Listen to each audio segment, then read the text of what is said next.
예수 그리스도의 종 바울은 사도로 부르심을 받아 하나님의 복음을 위하여 택정함을 입었으니.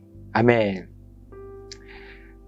로마서의 말씀을 시작하면서 이 바울은요, 바울 자기 자신을 소개하는데 어떻게 소개하고 있냐면 택정함을 받았다라고 바울은 고백하고 있습니다.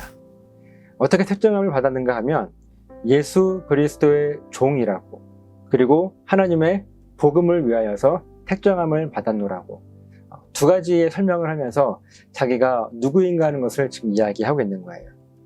그러면서 우리 지난 시간에는 그리스도인에 대해서 함께 말씀을 보았고, 그래서 왕이요, 선지자요, 제사장의 직분을 감당할 수 있는 사람들이, 그런 특권을 가진 사람들이 그리스도인이다 라고 하는 말씀을 함께 보았습니다. 그리고 오늘은 지금 바울이 이야기하고 있는 복음을 위하여 할 때 그 복음이 무엇인가 하는 것들을 함께 나누어 보겠습니다. 이 복음은요, 복 있는 소리라고 하는 뜻을 가지고 있습니다. 자, 오늘 함께 볼 이 복음은요, 이 말씀 그대로 복은 복이고, 그리고 음은 소리라고 하는 뜻을 가지고 있습니다. 그러니까 이 복음은요, 결국 복 있는 소리이에요.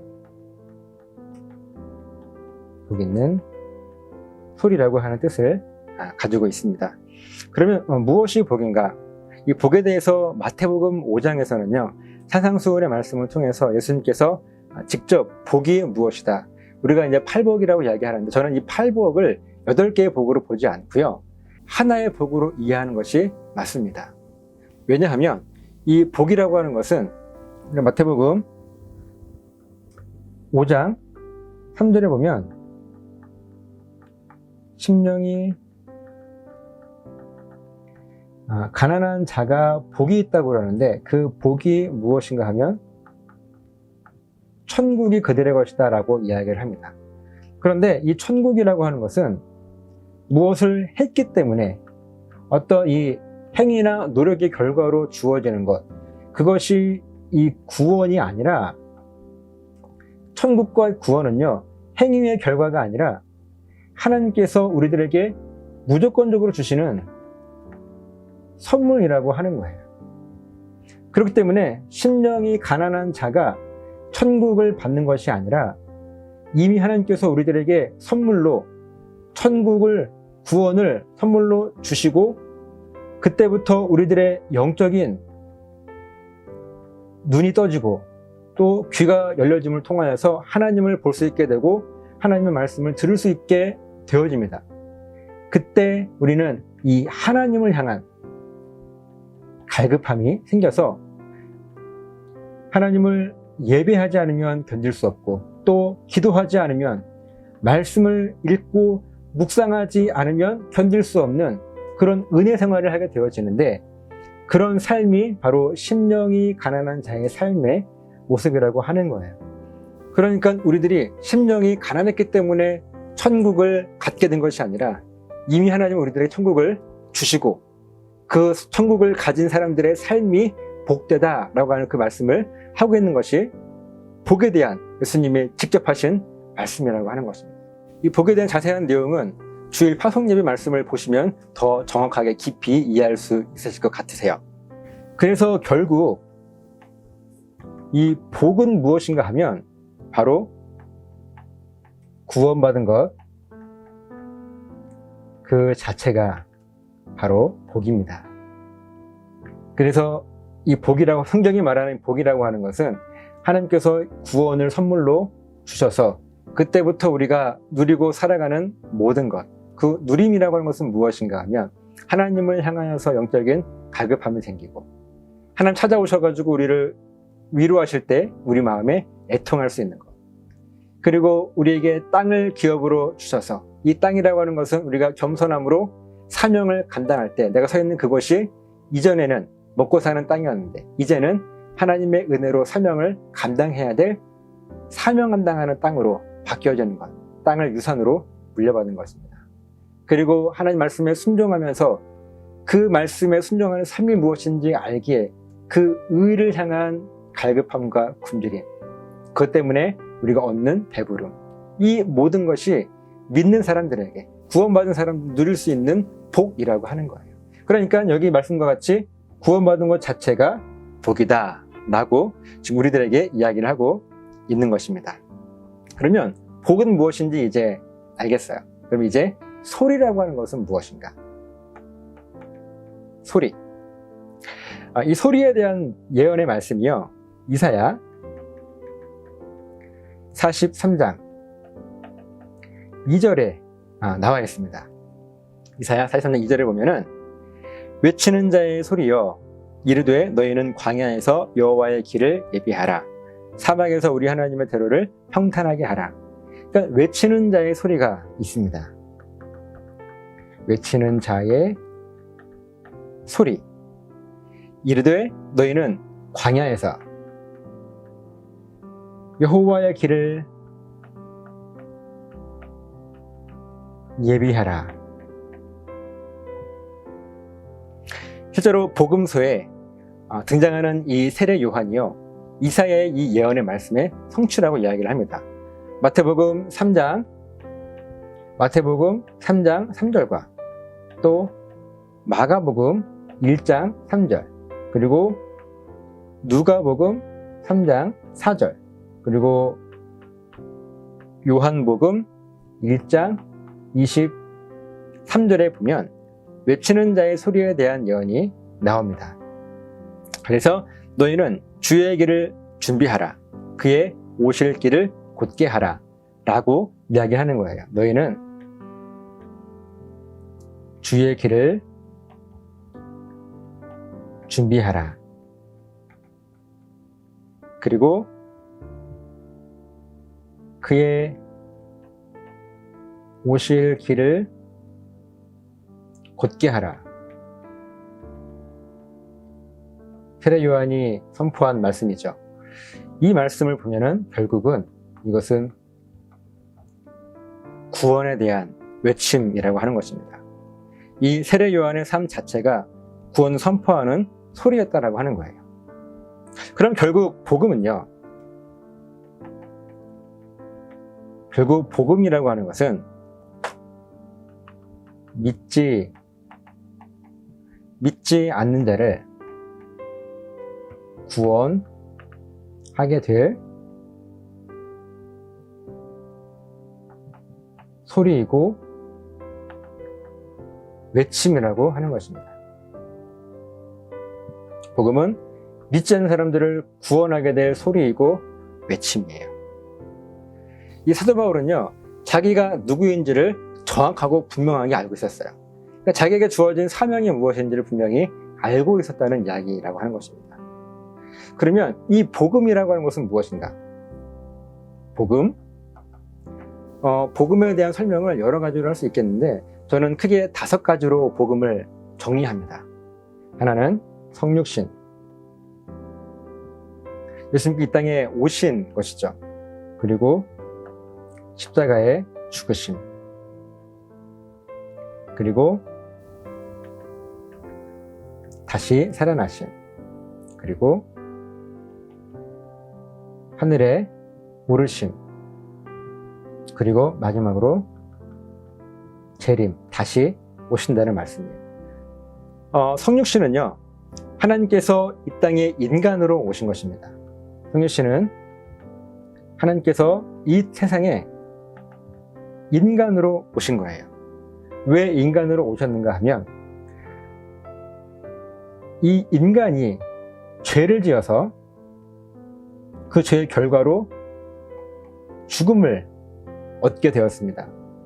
죽음의 상태가 된 그 인간을, 그 죽음을 해결하기 위해서, 여러분 이 죽음의 해결이라고 하는 것은 무슨 의미인가 하면 죽음을 해결한다라고 하는 이야기는요, 다시 말해서 다시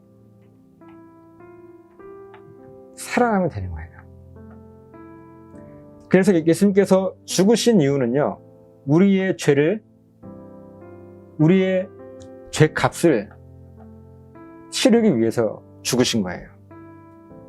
내가 죽어야 되는데 나는 이미 죽었기 때문에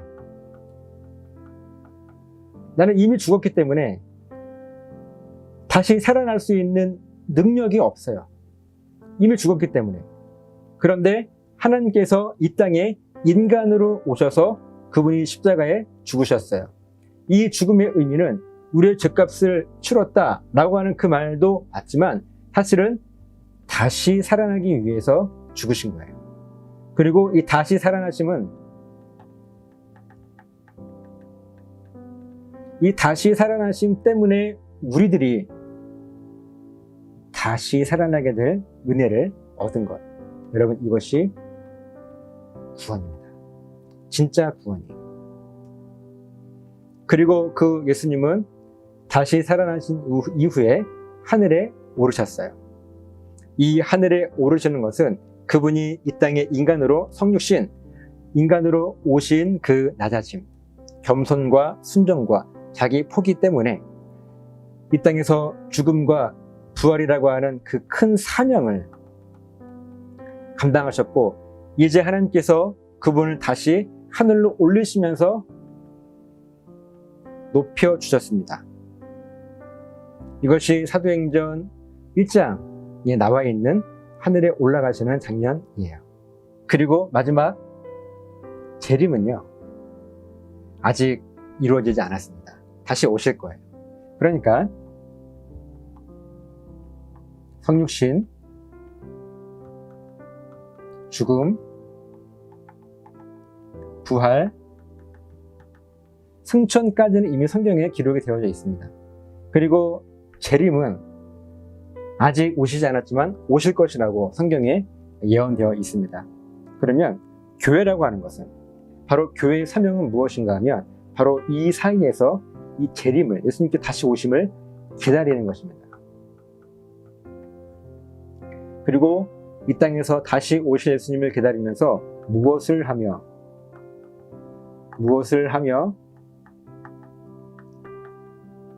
기다릴 것인가 하는 것이 교회의 존재 목적이라고 하는 거예요. 그리고 우리가 살아가야 될 목적과 이유가 바로 여기에 있습니다. 우리의 삶.